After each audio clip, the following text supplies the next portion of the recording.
Ce scandale qui pourrait toucher quelques 4000 pharmacies. L'affaire est partie d'une officine située dans le département du Gard. L'enquête a en effet découvert l'existence d'un logiciel qui permet de fausser la comptabilité, finalement d'enlever des zéros. Toutes ces pharmacies ont-elles utilisé cette fonction? Le fisc évalue, lui, le préjudice à 400 millions d'euros sur 3 ans. Anne Bourse. C'est presque par hasard que les gendarmes du Gard ont découvert la fraude. Suite à une plainte de l'assurance maladie en 2008, les enquêteurs travaillent sur des fraudes aux ordonnances dans cette pharmacie de Rémoulins. Et là, ils découvrent que les propriétaires utilisent un logiciel informatique qui permet de masquer une partie de leurs recettes.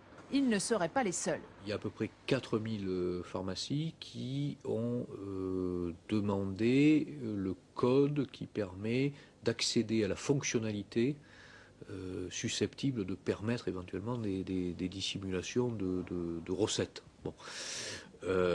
Il faut toujours être très prudent, ça ne veut pas dire que ça a été systématiquement et par tout le monde utilisé. Le fameux logiciel informatique est fourni par cette entreprise près de Niort, aujourd'hui dans le collimateur de la justice.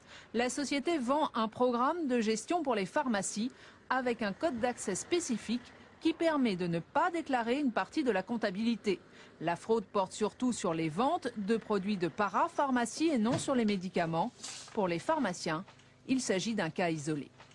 Nous avons tous des logiciels d'exploitation d'officine qui s'occupent de la gestion comptable, qui s'occupent de la gestion du tiers payant.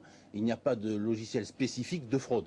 La pharmacienne du Gard a été mise en examen. Elle aurait dissimulé 5 000 € par mois. Si la fraude s'avère généralisée, c'est plusieurs centaines de millions d'euros qui auraient été dissimulés au fisc.